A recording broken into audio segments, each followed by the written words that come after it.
Bienvenue les amis, aujourd'hui on parle d'une équipe qui a fait l'actu dans l'univers du 13, les Dragons catalans. Bon, l'actu c'est vite dit, les médias principaux en ont peu parlé, mais on va essayer de vous présenter l'équipe, son histoire. Alors un peu de contexte, les Dragons catalans c'est quoi? Ce club apparaît en 2006, et s'est d'abord appelé l'Union Trezis Catalane en 2000, né de la fusion du 13 catalan et l'AS Saint-Estèphe 13, deux clubs installés en banlieue perpignanaise. Cette fusion hérite donc d'une histoire qui permet au club de présenter les deux plus gros palmarès du rugby à 13 français, 17 titres de champion de France et 16 coupes de France. Cette fusion, au-delà de créer un mastodonte français, a une ambition, présenter un dossier d'accession à la Super League. Vous allez me dire, la Super League c'est quoi? Mais je vais te le dire, sois patient. J'en ai parlé sur un ancien épisode, je vous mets le lien en haut à gauche comme toujours. Tout se reboucle, comme si cette chaîne était menée de même maître, si les gens savaient.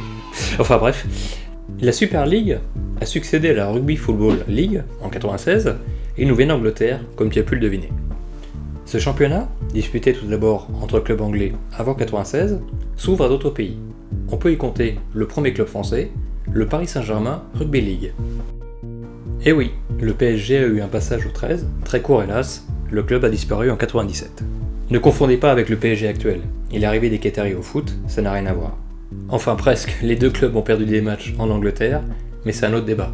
Bon, je m'égare comme toujours, reprenons. La Super League est donc la principale ligue professionnelle de rugby à 13 européenne, recoupant des équipes anglaises et françaises, comptant 12 franchises à 7 heures en 2018. Elle représente donc la plus grosse franchise en Europe, et y accéder demande des fonds importants, mais donne une exposition importante. Elle est très courtisée, et lorsque la Super League décide d'agrandir leur championnat, en ajoutant 2 clubs supplémentaires, l'Union Trezis Catalane se porte candidate. Sa candidature est accompagnée de 2 autres clubs français, le Toulouse Olympique 13 et l'US Villeneuve 13. La candidature de l'Union Trezis Catalane est retenue en 2003 et rentre officiellement en 2006. Lors de son entrée, le président du club, Bernard Gache, présente le nom de sa nouvelle structure qui intégrera la Super League, les fameux Dragons catalans. L'Union Trezis Catalane n'a pas disparu pour autant, et s'est renommée Saint-Estèphe 13 catalan que pouvait suivre dans le championnat de France.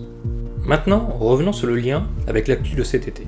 Cet été, les Dragons ont remporté pour la première fois de leur histoire la Challenge Cup, après leur première finale, perdue en 2007.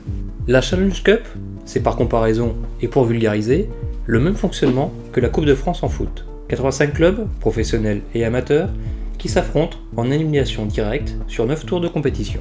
Là, nous rebouclons sur la Super League. Là, tu vois, la vidéo est quand même bien menée, ça, vidéo de génie. Elle apporte un avantage non négligeable et permet à ses membres d'intégrer la compétition au niveau du 4e tour. Les Dragons catalans ont donc intégré la compétition à ce tour pour se hisser en finale et remporter la Coupe 2014 face aux Warrington Wolves, un autre membre de la Super League. Vous allez me dire, et alors? Cette victoire donne-t-elle un boost au club? Médiatiquement, c'est à relativiser. Les médias principaux, hormis Bein Sport, ne sont tournés vers le 13. Mais sportivement, que peut-on en retenir? Tout d'abord, c'est la première victoire d'un club non anglais dans cette compétition, et de fait, un sacre majeur dans l'histoire du 13 français. Surtout, et c'est peut-être le plus important pour moi, l'équipe constituée de nombreux Français représente le fer de lance de la formation française. Un peu plus tôt, je vous ai parlé du premier club français en Super League, le Paris Saint-Germain Rugby League. Hormis sa disparition rapide, après 2 ans d'existence, il a été vu comme un concurrent au club historique du 13. Ces clubs refusant de transférer leurs joueurs, le club de la capitale sera en grande partie trusté par des Australiens lors de sa 2e saison. Dans ces conditions, difficile de créer un lien avec ses supporters et de fédérer un territoire qui plus est très peu tourné vers le 13. Ce que je dis là, c'est à mettre dans le contexte des années 90. Le 13 a connu ses heures de gloire dans les années 50, avec l'organisation de matchs internationaux à Paris, mais ses succès étant lointains, la popularité du 13 était inexistante. Je vous remets le lien d'une des précédentes vidéos où j'évoquais l'apparition du 13 en France, si vous voulez en savoir plus. Là, la situation est différente. On est dans le cœur du 13. Le club, de par sa structure, tire vers le haut la formation française.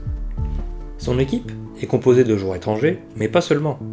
De nombreux Français forment l'équipe, et la structure du club permet une maturation solide en Super League.